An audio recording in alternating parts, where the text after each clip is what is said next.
Imagine you're walking home. You've been tracking a herd since sunrise. You know this route, every dune, every dry riverbed, every landmark that tells you how much farther there is to go. You've walked it in your father's footsteps, and he walked it in his. Your family is 2 hours behind you, following the same path, trusting you to lead them to water before dark. The desert this time of year is unforgiving but familiar. You know its moods, the way the light changes at noon, the way the ground hardens overnight and softens by midday. You think you know what it's capable of. You don't, not yet. Then the wind changes. Not stronger, different. It shifts direction, and the air starts tasting like metal. You look up. The horizon isn't blue anymore. It's brown, a wall of it, taller than any mountain you've ever seen, rolling towards you without slowing down. You have maybe 6 minutes. 6 minutes isn't long enough to reach shelter. It isn't long enough to reach your family. It isn't even long enough to be properly afraid. You start running toward the sound of their voices, and that's when you realize something worse. You can't hear them anymore. The wind has started roaring, a sound like a waterfall, except you're standing in the driest place on earth. The sky disappears first, then the ground. Sand gets into your eyes, even squeezed shut, into your nose, down the back of your throat with every breath you take. Within a minute, you can't see your own hand held out in front of your face. You can't call out. Opening your mouth means swallowing grit. You can't run. Every direction looks exactly like every other direction. You're not lost. You're erased. There was one skill that mattered more than speed, more than strength, more than knowing the route better than anyone else in your family. It wasn't a weapon. It wasn't a tool. It was knowing exactly what to do in the first 10 seconds, before panic made the decision for you. You drop immediately. You pull your knees up, curl into the smallest shape your body can make, and press your forearm across your face. This instinct wasn't invented by one clever person and passed down as a story. It was learned the same way most desert survival knowledge was learned, by watching animals do it first. Herders who spent their whole lives beside camels noticed that the animals often kneel low and turn their backs to the wind before a storm fully arrives, sheltering their faces against their own bodies. Whether the animals sense the storm coming through changes in pressure or smell or something no one has ever fully measured, generations of herders trusted the pattern enough to stop waiting to feel the wind themselves. They watched the animals instead and passed that habit down as instinct, not theory. You curl down exactly the way you were taught, by someone who was taught the exact same thing by someone before them. Nobody wrote this down in a manual and handed it out. It moved the way most survival knowledge moves in places without libraries or schools, through repetition, through fear, through a parent grabbing a child's shoulder mid-storm and physically pushing them into the right position until the body remembers it on its own. By the time you're old enough to understand why you're doing it, you've already done it 100 times without thinking. But curling up doesn't solve the real problem. You still have to breathe. And breathing wrong, in a storm like this, can kill you just as fast as the wind itself. This is why desert travelers, for as long as anyone has kept a record of it, never moved through open country without cloth wrapped loosely around the lower half of the face. Not decoration, equipment. The specific style changes from region to region and era to era. The loosely wound cloth of the Sahara looks nothing like the wrapped headscarves used along old Silk Road caravan routes. But the underlying idea repeats itself everywhere sand and wind meet skin. Cover the mouth, cover the nose, breathe through fabric, not air. Wrapped correctly, that cloth filters out enough sand to keep a person breathing for the 10, 20, sometimes 40 minutes a bad storm can last. Without it, prolonged exposure can genuinely suffocate a person, the air itself turning into something closer to dust than oxygen. People have died standing upright, in the open, simply from breathing the wrong air for too long. You press the cloth tighter against your face and breathe in short, careful pulls, through your teeth, the way you were shown before you were even old enough to understand why. But your family is still out there. Somewhere behind you, inside this same wall of brown, are the people you were supposed to be leading home. You can't see them. You can't call out to them. All you can do is stay low, keep breathing, and hope the last thing you ever taught them was exactly what you're doing right now, at this exact moment, without them. This part stops being about survival technique. This is about whether the people you love learned fast enough, whether all those years of watching you, copying you, being pulled into the sand by your hand actually stuck when it mattered. Minutes pass like this, curled, blind, breathing through cloth, counting nothing, waiting for a sound that never seems to come. Then, slowly, the wind starts to thin before the sound does. Visibility returns in stages, first shapes, then colors, then detail, the way a photograph slowly develops in a darkroom. You wipe the sand from your eyes. Then you notice something strange. There are no footprints anywhere, not yours, not your family's, not the herd's. The ground has been completely rewritten, scoured clean and reshaped, every trace that you were ever here erased in a single afternoon.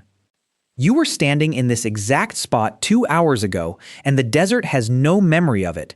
So how do you find your way home through a landscape that no longer remembers you? You stand there for a moment, turning slowly, looking for anything the storm didn't have the power to take. Ahead of you, half buried, a shape starts to resolve out of the settling dust. A pile of stones, stacked taller than a person, placed there generations ago by someone who understood this exact problem. A cairn. You walk toward it, and only once you're close enough to touch it do you let yourself look past it, scanning the horizon for what should come next.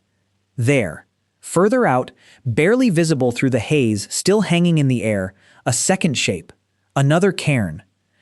You almost missed it. If the dust had settled 30 seconds later, you might have.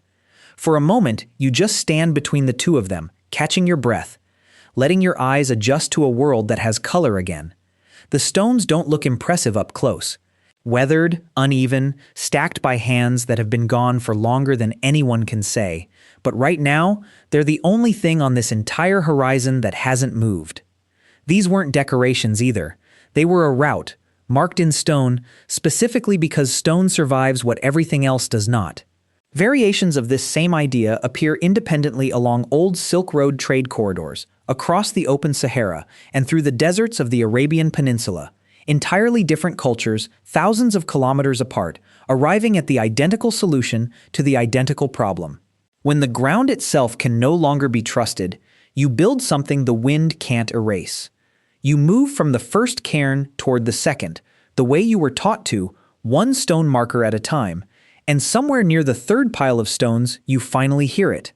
Voices. Your family, curled low exactly the way you taught them, cloth still wrapped tight over their faces. Nobody says anything for a moment. There's nothing that needs saying. You just sit down together in the settling dust and breathe. Properly, for the first time in an hour. You will tell this story for the rest of your life, and every time, the 6 minutes will feel shorter in the telling than they felt standing in the sand. Not everyone finds their way back. Somewhere in deserts like this one, entire groups of people have vanished without ever being found again, swallowed so completely that no bones, no belongings, no trace was ever recovered. There's an old story about exactly that. A story large enough that historians still argue over it today. An entire army, 50,000 men, marching across open desert. And then, nothing. That's the story the ancient Greek historian Herodotus recorded in the 5th century BCE. According to his account, a Persian army under King Cambyses II was crossing the Egyptian desert when a sandstorm rose while the soldiers were eating their midday meal. The wind didn't stop. When it finally cleared, there was no army left to find. No bodies, no weapons, no trace at all. Modern archaeologists have spent over a century searching for physical evidence of that army, and nothing conclusive has ever turned up. Many historians today believe the number was exaggerated, or that the story was invented later entirely, a legend built to explain something that felt too enormous to have an ordinary explanation. No mass grave has ever been confirmed, no weapons cache, no army-sized trail of anything. For over 100 years, expeditions have gone looking specifically for this army, drawn by the sheer scale of the claim, and each one has come back with nothing conclusive enough to settle the question either way. But whether that specific army existed exactly as described or not, the fear behind the story was completely real. People who lived beside this desert believed, without question, that it was capable of erasing 50,000 men in an afternoon. And after what you've just survived with a group of a handful of people, you understand exactly why they believed it. True story or not, it describes something the desert is genuinely capable of. Here's the part almost nobody expects. The same wind capable of erasing an army is also capable of protecting one, perfectly, for thousands of years.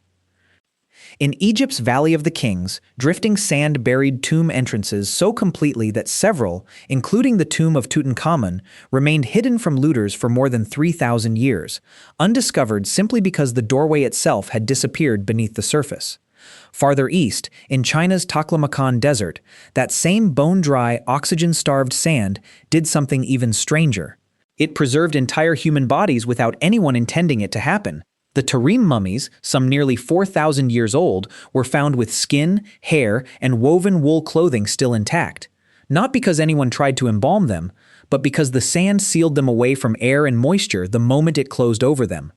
The same storm that could kill you in 6 minutes might keep your face recognizable for 4,000 years. And the desert holds one more secret, buried the same way. Deep in the central Sahara, at a site called Tassili N'Ajjer, rock paintings dated to roughly 6,000 years before the present show something that seems almost impossible standing here, in this heat, surrounded by nothing but stone and sand. Swimmers, cattle herds, rivers, wide-open grassland, painted by people who lived in a Sahara that was green. It's worth being honest about what these paintings can and can't tell us. They don't prove anything about how ancient people survived sandstorms specifically. No inscription explains technique. No image shows someone curling into the sand. What they prove is something quieter and, in its own way, just as powerful. That the ground beneath your feet right now was once unrecognizable. Grassland, water, a different world entirely, buried under the same sand that just tried to bury you. The desert you're standing in wasn't always a desert. It changed, slowly, over thousands of years, and the wind that reshaped it also buried the paintings that prove the older world ever existed at all, sealing the evidence away until someone patient enough finally dug it back out. And that same wind is still moving, right now, carrying more than just sand.